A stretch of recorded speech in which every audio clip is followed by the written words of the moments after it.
Negara Malaysia kaya dengan pelbagai spesies ikan tempatan, baik dari yang sekecil lidi hingga yang bersaiz mega. Walaupun ada hampir 600 spesies ikan air tawar yang asli di Malaysia, namun masih ramai rakyat Malaysia yang tak tahu tentang ikan di negara sendiri. Assalamualaikum dan salam sejahtera. Nama saya Cik Siti Sepat. Di video ini, Siti ingin kongsikan tentang salah satu ikan tempatan, iaitu ikan jengkuar.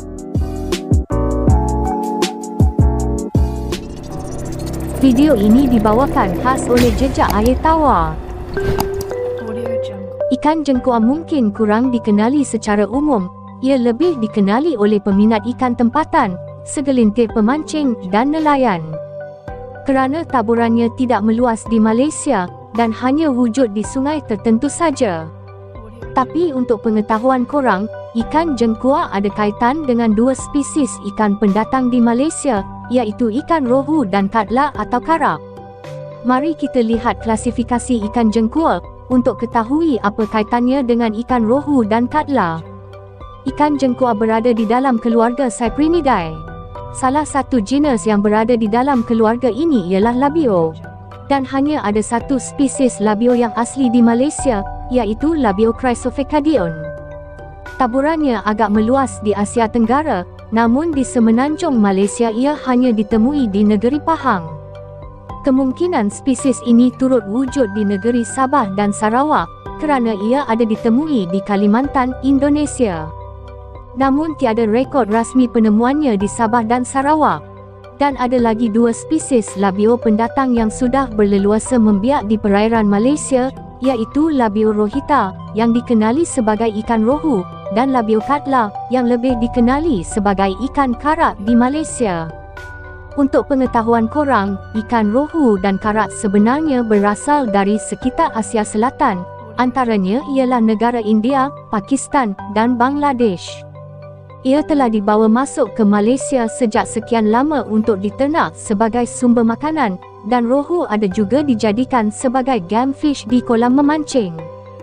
Jadi, secara teorinya ikan jengkuar, ikan rohu, dan ikan karap adalah adik-beradik, namun lokasi taburan asalnya berbeza.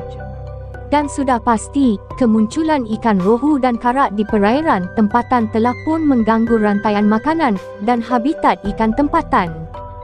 Ikan jengkuar mudah dikenali melalui ciri-cirinya yang tersendiri, antaranya seperti warna badannya yang hitam dan memiliki sirip dorsal yang tinggi, lebar dan panjang.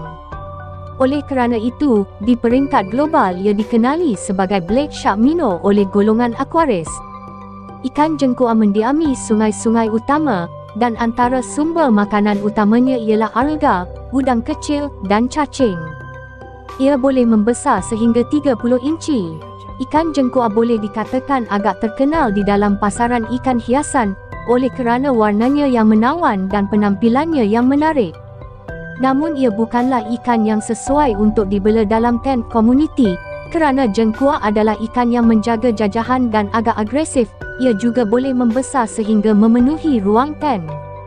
Jika ada yang berminat untuk membelanya, saiz tent yang bersesuaian ialah 3 kaki atau 4 kaki ke atas.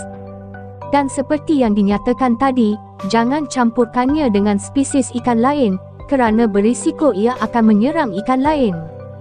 Jika ruang tent mencukupi, boleh bela secara berpasangan seperti jantan dan betina. Kebiasaannya, badan jengkuar betina lebih lebar dari jengkuar jantan, dan kebarangkalian akan membesar lebih dari si jantan.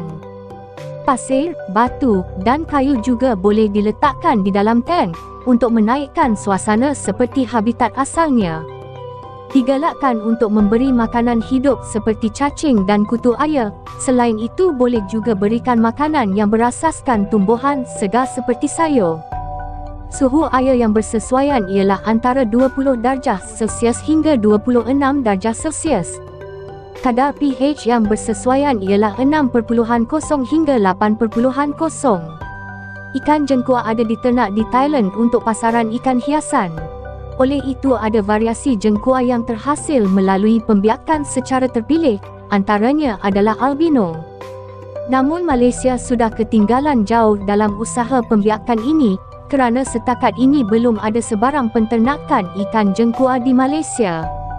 Malahan kita masih lagi import labio rohita atau ikan rohu ke Malaysia untuk penternakan, walhal negara kita memiliki spesies labio asli iaitu ikan jengkuar yang sepatutnya perlu dibiarkan. Ikan jengkuar juga boleh menghasilkan keuntungan besar, terutamanya untuk pasaran ikan hiasan. Itu saja yang Siti dapat kongsikan tentang ikan jengkuar. Semoga populasi ikan jengkuar kekal terpelihara di Malaysia. Sekian, Assalamualaikum dan salam sejahtera.